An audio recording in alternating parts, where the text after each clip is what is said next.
शेर और कठियारों। लाबू नाम की एक तलवार थी। वह प्रतिदिन जंगल जाता था। वह दोपहर तक लकड़ियां काटता और सामान बांधकर अपने गांव लौट जाता। वह लकड़ियां गांव के बाजार में बेच देता था और उससे जो कुछ मिलता था उससे खाना पकाने के बर्तन ले लेता था और अपने घर ले जाता था। इस प्रकार उनका जीवन अत्यंत गरीबी में बीता। एक दिन की बात है। हमेशा की तरह वह जंगल गया। वह एक पेड़ के सामने रस्सी और अंगूठा लटकाकर कुल्हाड़ी से एक शाखा काटने ही वाला था कि उसे किसी जानवर के गुर्राने की आवाज सुनाई दी। उसने आवाज की दिशा में नजर डाली। एक जानवर दर्द से छटपटा रहा था। लाबू उस ओर जाने लगा। झील से थोड़ी दूरी पर उसने एक शेर को दर्द से गुर्राते हुए देखा।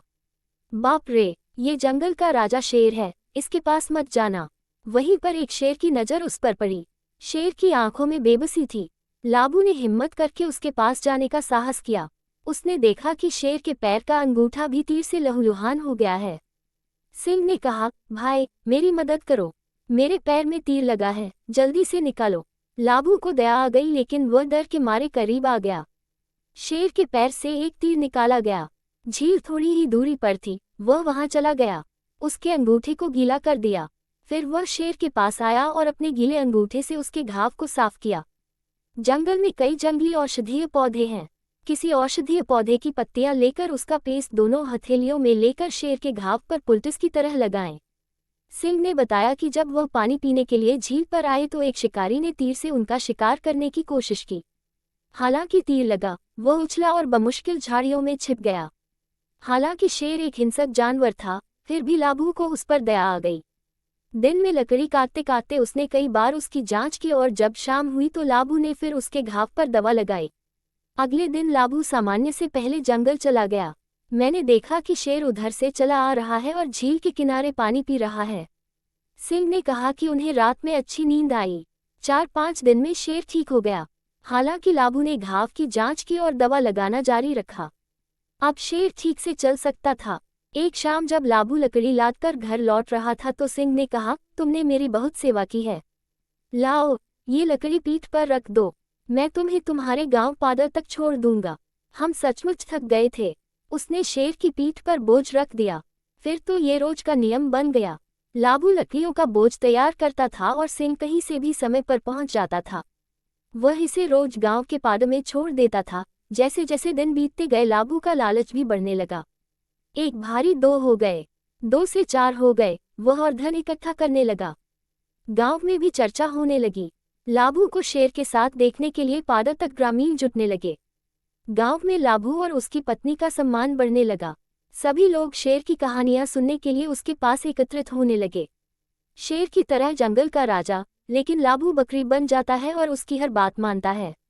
जैसे जैसे सम्मान बढ़ता गया, लाबू का अहंकार भी बढ़ता गया। अक्सर शेर को पतली छड़ी से मारा करते थे। जल्दी चलो, धीरे चलो, गधे की तरह धीरे चलो। शेर आदमी की दया पर निर्भर था। उससे होने वाले लाभ को मत भूलिए। इसलिए नाचुक के हर तरह का अपमान सह रहा था। महीना, 2 महीने, 3 महीने। बड़े होने का सहज स्वभाव दिन ब दिन अनुकूल होता गया। वह ये भी भूल गया कि जिसे वह मौखिक रूप से अपमानित करता है, डंडे मारता है, उस पर अधिक से अधिक बोझ डालता है, वह गधा नहीं है, शेर है। एक दिन शेर ने कहा, लबू, तुम्हारे हाथ में ये कुल्हाड़ी है। एक काम करो, मेरी पीठ पर कुल्हाड़ी मारो। लाबू स्तब्ध रह गया। शेर, ये क्या बात कर रहे हैं? फिर भी सिंह ने कहा, तुम चिंता मत करो, मैं कहता हूँ, अपनी कुल्हाड़ी से वार करो। लबू ने घाव बना दिया। खून निकल आया, लेकिन सिंह ने इसे स्वीकार भी नहीं किया। 3-4 दिन बाद सिंह ने लाबू से पूछा, जरा अगर तो खारो, घाव ठीक हुआ या नहीं? लाबू ने देखा कि घाव ठीक हो गया है। तब शेर बोला, देखा लाबू, तुम्हारी कुल्हाड़ी से लगा घाव भी ठीक हो गया है।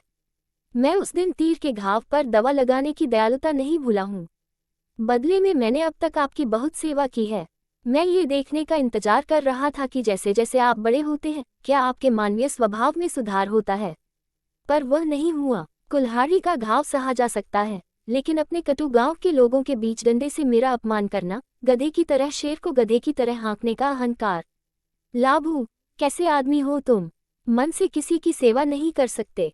क्या आप में बदले की भावना है? अब कल से तुम न मिलोगे, न आशा रखोगे। जाते समय एक बात कहना याद रखें, कुल्हाड़ी का घाव तो कभी भी भर जाता है, परंतु कड़वे कांटे का घाव कभी नहीं भरता। और शेर चुपचाप जंगल में चला गया।